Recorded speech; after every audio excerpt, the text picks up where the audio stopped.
So, um, we've had a fairly significant earthquake happen here. Mm-hmm. And I made a few notes. So we're looking at we're curious about the causes and the trends of the frequent Oklahoma earthquakes. Were there any significant events leading up to the Cushing earthquake that happened last night? Well, it sort of depends on how far back you go. There were a couple of magnitude 4 earthquakes on this same general trend last year, I believe in October. So it's an area we've seen some activity in.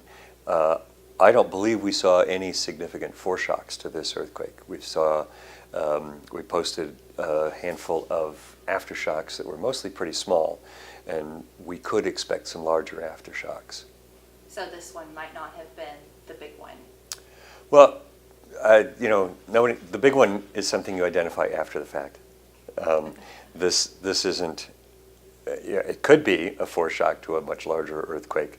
We don't have any evidence to say one way or the other. It doesn't look like the fault that this has occurred on is that big a fault. It's big enough to produce this earthquake, but it's not part of a recognized fault, not something we've seen before these earthquakes I think in 2015 and 2014. There are some smaller faults there that we've mapped before, but this one,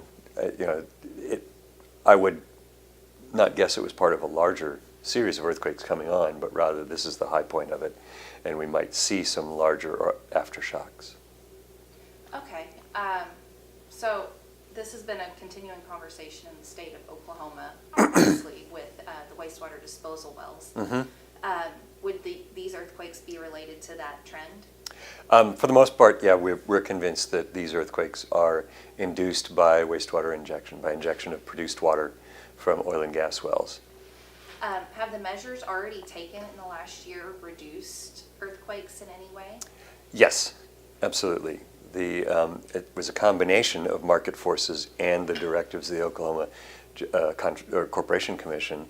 The earthquake rate, if you look at earthquakes of magnitude 2.8 and larger, which we do in order to be sure that we've got a complete record, because if I want to look back when we were shorthanded and short on seismometers, we weren't necessarily complete, much lower than that. The rate had shot up to 4.5 earthquakes a day in 2013 and 14 and 15. In the middle of 2015, it began to decline. I like to think that has something to do with the fact that it was when I showed up here they started downward, but I can't really claim that. But since July of 2015, there's been a slow, steady decline that accelerated over the course of most of this year. And the last numbers I did, I think goes back to Halloween, was about 2.3 earthquakes a day compared to 4.5 earthquakes per day. So nearly a 50% drop in the rate of earthquakes happening. The magnitude of earthquakes is really conditioned by the fault itself, not by the injection. Injection simply provides the trigger. All the energy that's being released is regional in scope. It's from plate tectonic scale forces happening across Oklahoma. So it's the magnitude of any given earthquake is conditioned more by that than it is by how much injection has gone on. That conditions how rapidly this pulse of water we've injected in there reaches out and finds that fault and creates just enough pressure to release it and let it go. Okay. What are some other measures that could possibly be taken, regardless of regard for profit or who business practices? What could further be done? Well, the main action would be to try and figure out ways to reduce how much injection is going on to this deep zone, the Arbuckle group, that sits right on basement and appears to have been the pathway for transmission of this pressure pulse. So the first strategy, the simplest strategy, would be to back up hole, to plug the hole that you've got up to a shallower level and inject into a horizon that is permeable and porous, but which doesn't have a connected pathway down to the basement to these deep faults well below the zone of operation. That's the easiest way, and some companies have followed that path. it generally would cost more to take that wastewater once you've separated it out and treat it so that it could be disposed of in some other way.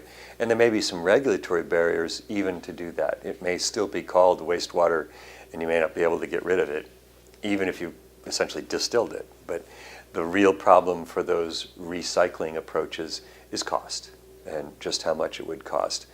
The two plays that have produced so much water that it's caused these earthquakes are producing 10 and 15 and 25 and even 50 barrels of water for every barrel of oil they produce. If you had to treat all that water, you would use up not only the profits but all the revenue too.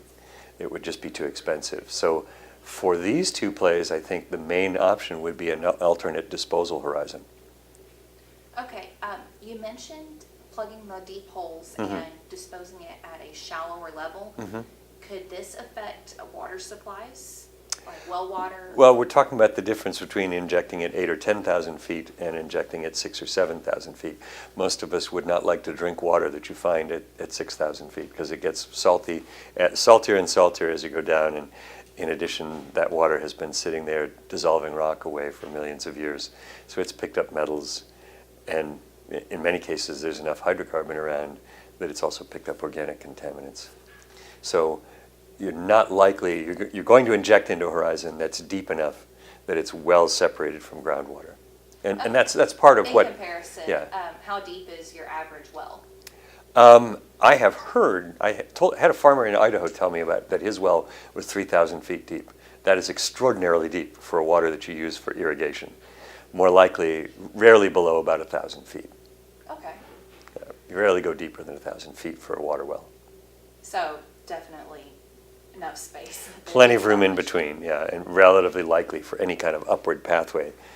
Sedimentary rocks, because they're bedded, tend to have lots of ways to stop a fracture that's trying to move up top that might transport that. Okay, also, the earthquake was closest to Cushing, and that's where most damage was. Cushing is also the center of all the pipelines. How could an earthquake of this magnitude impact pipeline integrity? I think the largest worry is actually having a pipeline break, getting shaken so much that a seam breaks or a weld breaks or something like that, and you begin to spill product onto the ground. As far as I can tell, most estimates of most attempts to understand what would happen to the big tanks that are up there is that they would generally withstand it, and they have these large berms around them to protect against any release. It would be expensive, but not necessarily damaging to the environment. You'd be able to clean it up pretty effectively if there were any spills. As far as I can tell, the real issue is the pipelines. Could you shear one, break one, cause a spill? And we know that happens. An earthquake could do it as well as other mechanisms. So, aside from the environmental impact, do you know how powerful of an earthquake it would take to do significant damage to either the tanks or a pipeline? Well, I think we've seen that you'd have to have something bigger than a 5.8, or bigger than 5.0 here, and bigger. The more remote 5.8 does not appear to have done any damage. I think it would have to be somewhere in the 6s and maybe as high as a 7 to produce that effect. We've been in communication with the U.S. Geological Survey to try and help out some of the emergency planners in the state, and looking at what would happen if you had a magnitude 5.8 or something like that at Cushing. But I haven't really had a chance to get a hold of that final report and look at it and see what they're saying there. I think it would have to be a fairly large earthquake, but I don't know the design basis for those facilities. Right. Would there be any other examples that have happened in the United States that could give you an idea of what to expect in Oklahoma? I mean, major earthquakes in an oil storage facility? Right.